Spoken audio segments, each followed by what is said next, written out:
Things were getting busier, not just with my fledgling business, but my social life got a lot more interesting too. About a week after my maternal grandmother's death, the neighbours from house sent for the police again. This time because I moved the Ford Sierra back off the drive just a few feet to open the garage door in order to get a motorbike out a customer was coming to view. The WPC, whom Mum and I were now on first names terms with, raising her eyes to the ceiling after the customary tea and biscuits during my explanation. The lack of my being carted off to the stocks prompting another visit, no doubt initiated by the neighbours a few days later, this time of the council enforcement officer. He too took some refreshments in our front room before advising me to thin the dead or dying motorbikes out a bit, then left. Mum, by then, had had enough, so all motorcycle related items and equipment were transported to the storage shed up at my grand's. I set up the bench at the far end and a tool board on the one wall. Nick got me a little pot-belly stove for in the corner from somewhere, I never bothered to ask where. Adverts placed in the back of the local free papers meant I was selling a fair bit of kit, but also being offered it too. I bought a Honda CB100n from a skint postman.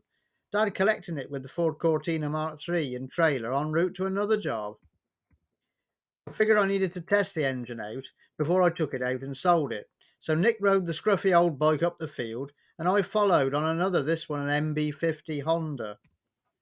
Suddenly, the little CB100n's engine seized solid, locking the back wheel at 35 miles an hour, sending him skidding to the deck amongst the damp grass. I hadn't time to react and ran him over. My bike's front wheel hitting him and cracking his ribs, pitching me over the handlebars, not wearing a helmet, the broken headlight glass cutting a big gash in my upper lip under my nose. We both staggered about in the field like two old drunks, no one else about for half a mile cross country.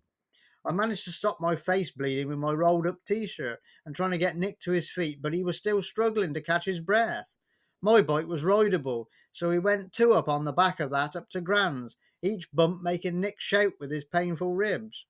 Gran advanced on me with surgical spirit, then took Nick home in her Mini, a terrifying experience in its own right. I wandered back down to the field to push the Honda back, but amazingly it started up, obviously having cooled down and become unseized. I rode it slowly back and decided the best thing to do was just dismantle it. Hello there. Thank you for watching my video. If you really enjoyed this and would like to see more, please subscribe to my channel and also share this, as it means a lot. Take care.